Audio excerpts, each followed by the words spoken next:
Watu wazuri matongo hamja. ANC party and Ford Kenya, they are submitting the documents to the IEBC for the Matungu and Kabuchai by-election. Now, away from that, the Independent Electoral and Boundaries Commission has kickstarted grassroots consultations of the boundaries review process, with the pilot engagements taking place in the country of Nakuru. IEBC Chief Executive Officer Marjan Hussein Marjan is expected to grace the event, attended by the Commission's officials as well as locals. The poll body is under the Constitution, mandated to review boundaries of every electoral unit between 8 to 12 years, with the last review conducted in March of 2012. Now, we want to speak to lawyer Duncan Okatch. Thank you very much for staying with us. Why do boundaries have to be reviewed? Indeed, the law is very clear that boundaries have to be reviewed between 8 to 12 years, basically because the population keeps changing.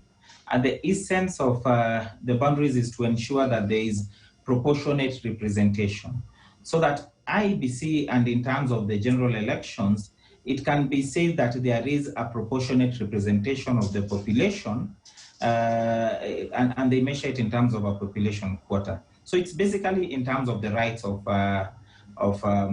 representation, but more importantly, they are allowed to review even the names of these particular constituencies, whereby you may find some names may not be befitting, some names may have ethnic issues, some names may actually be inciting. So there may have been even issues in terms of the naming of some constituencies.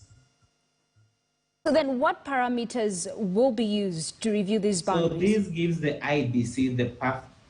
Indeed, when you're reviewing these boundaries, the IEBC is majorly looking at the population quota for these particular boundaries to see, and they will be influenced, or they'll be guided by the results of the census, to the extent that the census will tell them which constituency has actually increased in terms of population, to an extent that there is need to create that. But even outside the population, there are issues where they look at community interest, historical, economic, cultural ties, to ensure that you don't group people who may not be properly supposed to be grouped based on cultural or community aspects.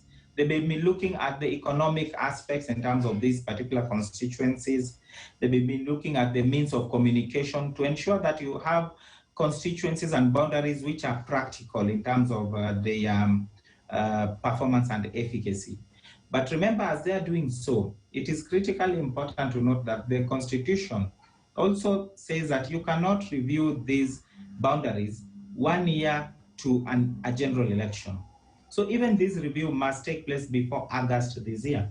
The moment you do any such reviews after August this year, it then means that though the actual results of the review or the results of the review will not actually be taken into consideration in the general elections in 2022. All right, thank you very much, Duncan Okatch, who is a lawyer, just breaking it down for us on what the boundaries review is all about. Now, we are expecting this pilot phase to begin, and we'll be crossing over there